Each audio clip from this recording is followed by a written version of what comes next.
Más allá de la muerte, Samael aún Weor. Capítulo 14. Medicina oculta. ¿Qué me dice usted, maestro, sobre las curaciones a distancia? Constantemente me vienen cartas de distintos lugares del mundo solicitando tales curaciones. Nosotros nos limitamos a la medicina espiritual. Indicamos la hora precisa en que pueden concentrarnos, es decir, pensar en nosotros, invocarnos. Es claro que nosotros asistimos espiritualmente a los enfermos y algunas veces hasta nos hacemos visibles delante de ellos.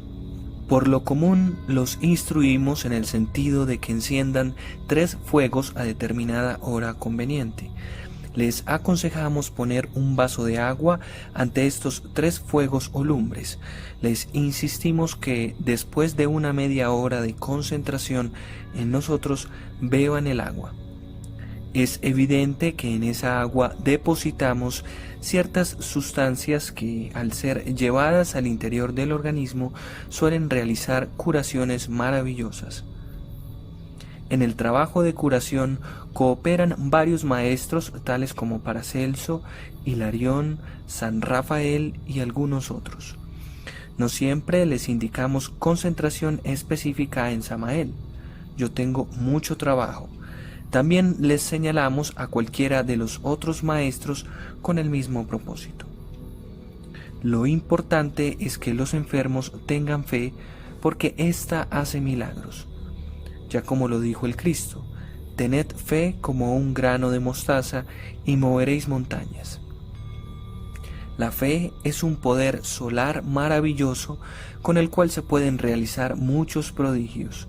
Nuestro sistema de curación espiritual no riñe con los doctores.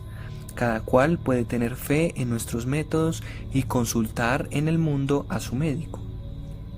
¿Se puede curar cualquier enfermedad por medio de estos métodos? Es claro que los maestros de la ciencia sanan el cuerpo vital medicinándolo y el resultado es, más tarde, la curación del organismo físico. Sin embargo, hay enfermedades kármicas muy graves, resultado de malas acciones cometidas en vidas anteriores. Cuando el castigo es muy severo, la curación se hace imposible. Sin embargo, los maestros de la medicina asisten y tratan de salvar al paciente. ¿Se puede llegar a curar sin necesidad de atención médica? Cuando la persona no debe un karma muy grave, los maestros de la ciencia pueden curar al enfermo, aunque éste no consulte a ningún doctor. ¿Todas las enfermedades son kármicas? No hay que exagerar las cosas, distinguida señorita. No todas las enfermedades suelen ser kármicas. Por eso es que muchos pacientes sanan rápidamente con nuestros procedimientos psíquicos o espirituales. Empero es conveniente saber que por estos tiempos están apareciendo muchas enfermedades desconocidas, resultado espantoso de la perversidad humana. Tales enfermedades suelen ser mortales. ¿Puede usted decirme si existe la enfermedad del mal de ojo? Tengo que decirle a usted que en las ciudades mueren millares de niños a consecuencia del mal de ojo. Sucede que en los países supercivilizados las gentes no creen en tal enfermedad y por ello la mortandad aumenta en forma general. Cualquier persona con fuerza hipnótica inconsciente, al mirar a un niño hiere involuntariamente su cuerpo vital y el resultado no se hace esperar mucho. Pronto la criatura aparece con grandes ojeras, vómito, calentura, diarrea, etc. Y los galenos por lo común diagnostican infección intestinal. Le recetan muchos antibióticos, cucharadas, etc. Pero la criatura, en vez de mejorar, enferma y muere. ¿Qué se puede hacer para curar en estos casos? Lo mejor es hacer fuertes pases magnéticos de abajo hacia arriba sobre el rostro y párpados del niño, con el propósito firme de eliminar los fluidos vitales tenebrosos. Conviene encender un fuego, vela o veladora, y leerle a las criaturas la conjuración de los 7 del sabio Salomón, tal como está escrito en esta cartilla elemental de introducción a la Gnosis. También se debe santiguar en la frente, en el pecho, sobre la cabeza y en las espaldas al niño enfermo, a tiempo que se le leen los 4 evangelios. Leer los 4 evangelios es muy largo. ¿No se podría abreviar algo? Sí, señorita. Se pueden leer las bienaventuranzas con verdadera fe, para arrojar un fluido curativo lo suficientemente fuerte como para desalojar los malos fluidos acumulados en el organismo del enfermo, a fin de que éste sane. ¿Existen enfermedades por hechicerías? El mundo está lleno de eso, distinguida señorita. Podría citar innumerables casos, pero no cabrían dentro del marco de este libro que estamos terminando. Ante todo, debo decirle que lo primero que se necesita es el diagnóstico exacto. Solo así es posible curar. Desafortunadamente, son muy raros los curanderos que de verdad saben diagnosticar una enfermedad ocasionada por hechicerías. Voy a citar un caso muy especial relatado por el sabio Valdemar, ya entre comillas, porque no me gusta adornarme con plumas ajenas, mas como es realmente sensacional, es bueno que nuestros lectores lo conozcan. Uno de los casos más interesantes de celos vampirescos lo experimentó el investigador ocultista francés Eliphas Lévy, abate Constant. Durante su estancia en Londres, trabó Lévy amistad con un joven duque, en cuya casa estaba invitado casi cada día. Hacía poco que el duque se había casado con una joven y extraordinariamente bella princesa francesa, y que por cierto que contra el deseo de su familia protestante, ya que la joven era católica practicante. El duque, como pudo comprobarlo Lévy, había llevado durante largos años una vida un tanto frívola, por no decir libertina, teniendo mucho tiempo por amante a una joven italiana, bailarina de ballet, hasta que por fin la dejó, puesto que en realidad solo amaba por entero a su esposa. Cierta tarde enfermó la duquesa, por lo que tuvo que guardar cama. Los médicos diagnosticaron un principio de embarazo, pero luego se mostró que la debilidad que padecía debía tener por origen otra causa.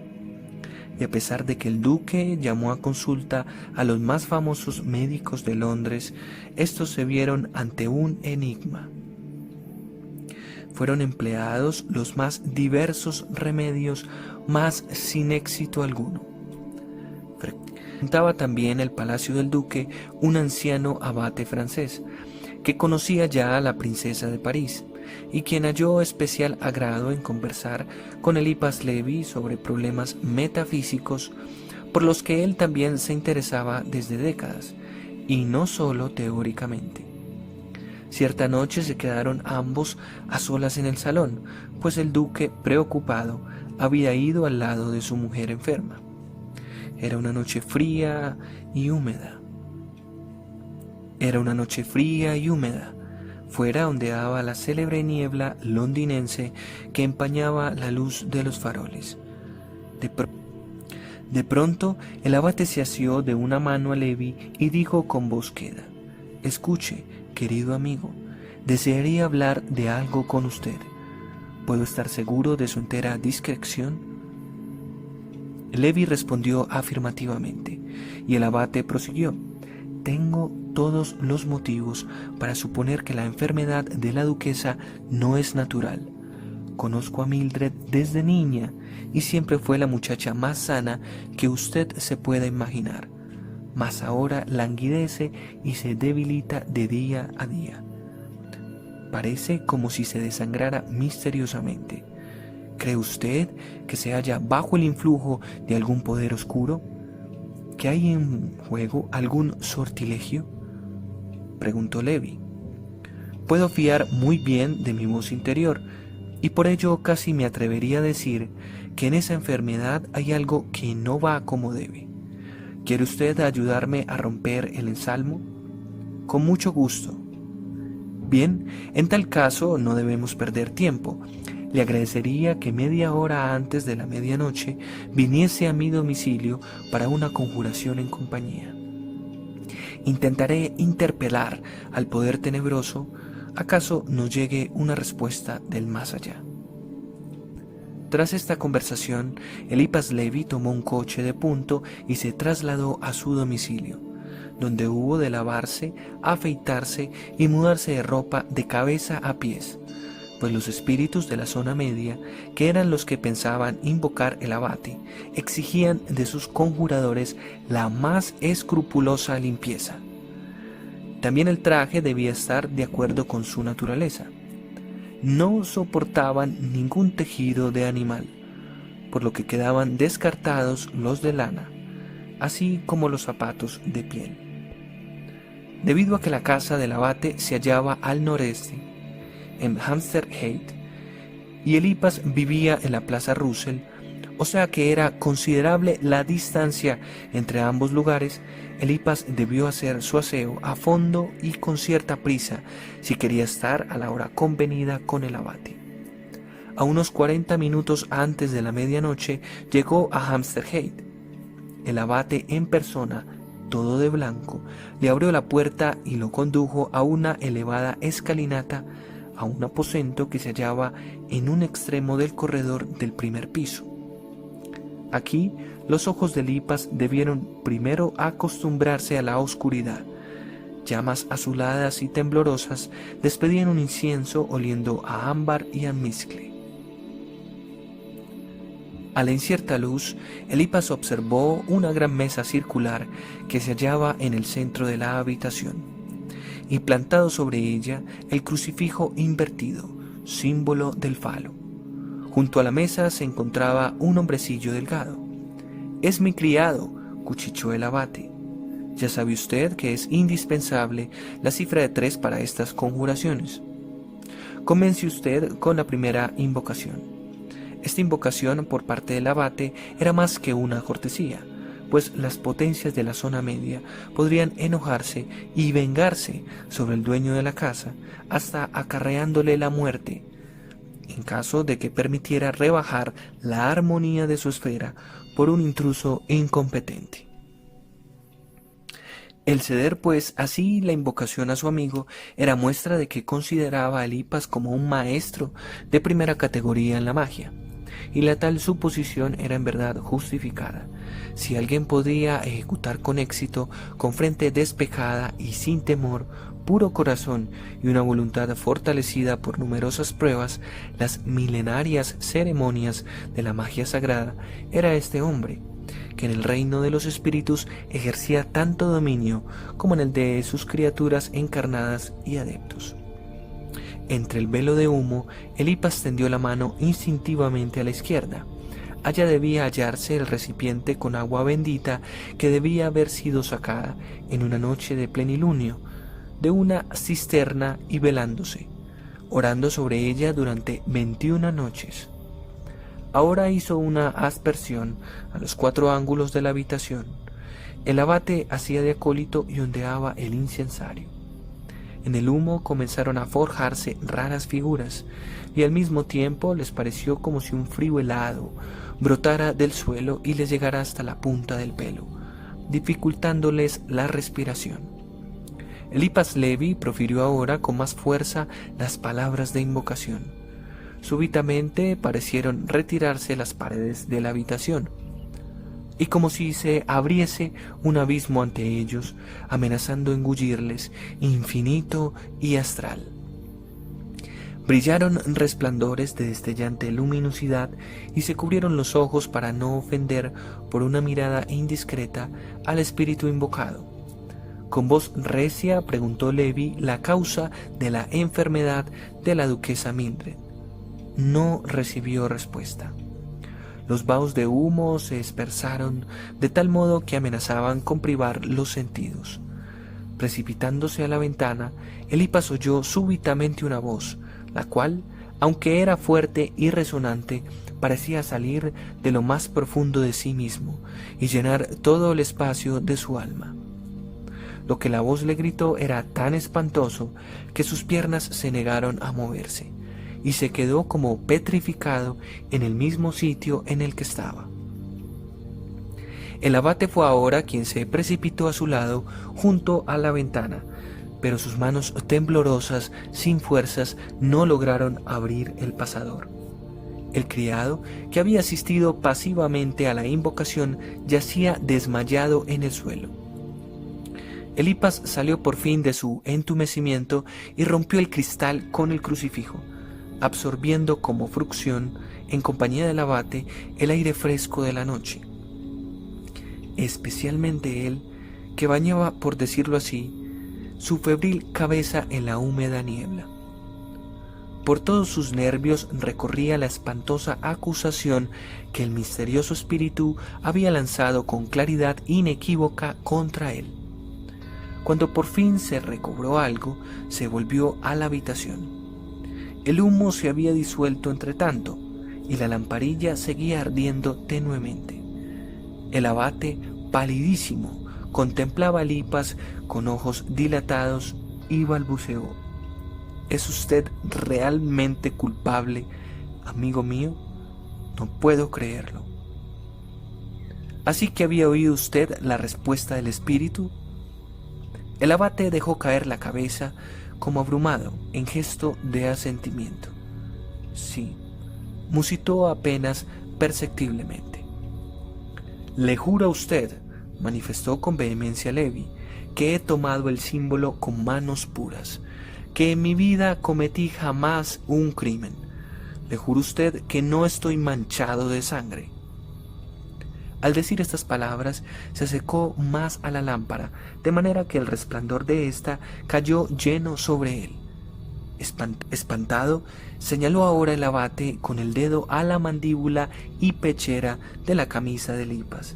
Ahí, mírese usted mismo en el espejo, dijo tomando la mano de su amigo y conduciéndolo ante un gran espejo de pared que pendía en una habitación continua.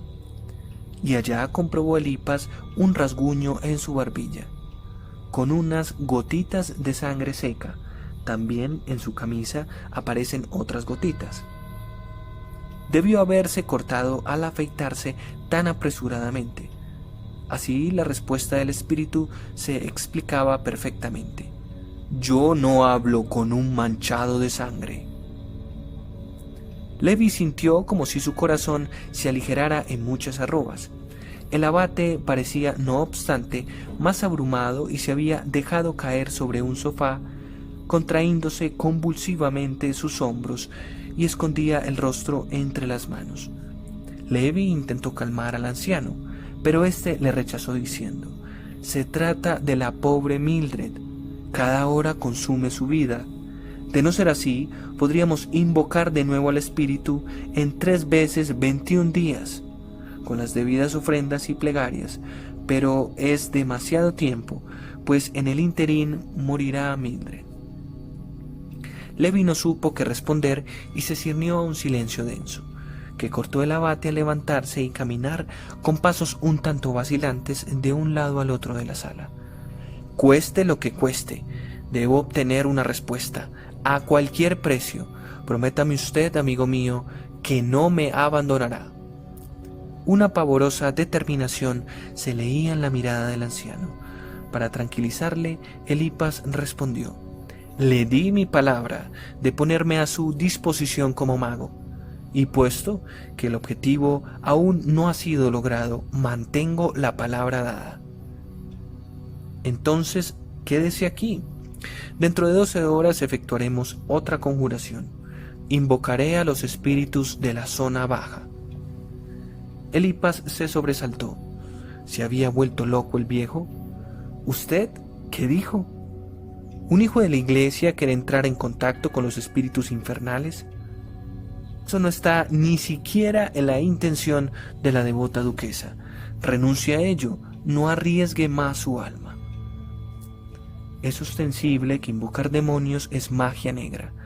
Resulta palmario que la magia negra trae hambre, desnudez, enfermedades y calamidades físicas y morales.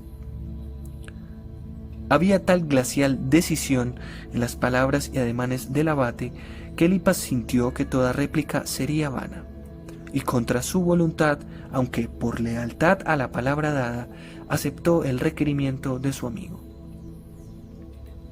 Quedóse como huésped en la casa y tras la extraordinariamente tensa y fatigosa conjuración anterior, durmió tan pesada y profundamente que se despertó tarde en la mañana. El día pasó en las debidas purificaciones y plegarias. Por la noche, Elipas recibió la ropa apropiada para el servicio del diablo y los requisitos. Como ya antes le había manifestado el abate que, aunque le asistiría como acólito, no tomaría parte activa en la invocación, vistióse también con el ropaje prescrito. Lo que sucedió después es algo que francamente de ninguna manera quiero transcribir porque hay responsabilidad en la palabra. Es preferible en este caso callar. El silencio es la elocuencia de la sabiduría. Es palmario que si uno transcribe párrafos tenebrosos se convierte en cómplice del delito. Eso es tanto como para enseñar a las gentes magia negra. Afortunadamente, los invocadores del presente relato no lograron hacer visibles y tangibles a los demonios invocados. Lo único que consiguieron fue que brotara de entre la pared una salamandra o pequeña criatura inocente del fuego. El abate, haciendo acopio de todas sus fuerzas, le preguntó por la dolencia de la duquesa. «¡Batracios!», dijo la salamandra con voz infantil, y en el mismo instante desapareció. Elipas vio entonces como el abate se tambaleaba y se desplomaba en el suelo. Elipas tomó en sus brazos su magro cuerpo y lo llevó al dormitorio, donde desnudando al anciano le puso en la cama, yendo luego a buscar al criado que trajese algún reconfortante. Al volver se encontró con que el abate había vuelto en sí por completo, mas su aspecto era el de un hombre abatido que parecía haber envejecido muchos años. Es obvio que el abate estaba haciendo esfuerzos sobrehumanos por salvar a la duquesa. «Todo inútil», dijo con voz feble, «la pobre Mildred habrá de morir. Mi alma, oh mi alma». «¿Qué quiere decir Batracios?». «Solo sé», respondió Elipas, «que es una palabra griega que significa rana». No tardó en venir el criado con vino y bizcochos, pero el abate rechazó todo alimento. Elipas tomó algo e intentó arrancar de su desesperado letargo a su amigo, mas fue inútil que pretendiera reanimarlo, y con el corazón oprimido se trasladó a su domicilio. Al día siguiente fue a informarse de cómo se encontraba el abate y la duquesa. Mildred iba cada vez peor. El médico de cabecera daba por descontado su óbito. También el abate se hallaba en grave estado, se negaba a todo alimento, no respondió al principio a las preguntas del amigo y le manifestó después que pensaba poner fin a sus días mediante la inanición. Hondamente entristecido se despidió Levi, preocupándole mucho las trágicas consecuencias del pecaminoso conjuro. Durante las 2 tardes siguientes se sumió de nuevo en sus acostumbrados estudios y mientras leía el Enquiridión de León III se detuvo en un punto en el que, por medio de la clave de Titenus, se descifraba del escrito esotérico cabalístico lo siguiente: un apreciado encantamiento maléfico es el de la rana. Nos abstenemos de entregar la fórmula secreta del sapo para no dar armas a los criminales perversos de la magia negra. Como un relámpago atravesó la mente de Lipas, y sin cerrar siquiera el libro, se puso el sobretodo y lanzóse a través de las calles de Londres que se iban sumiendo en el crepúsculo vesperal. Por fin halló un carruaje y le pareció insoportablemente largo el tiempo que tardó en llegar al palacio del duque. Rostros llorosos le recibieron en él. La duquesa se encuentra en agonía. Se le administran los últimos sacramentos, le informaron. «Yo puedo salvarla», clamó Elipas, y apartando a los pasmados criados, se precipitó a la habitación de Mildred, donde halló al duque.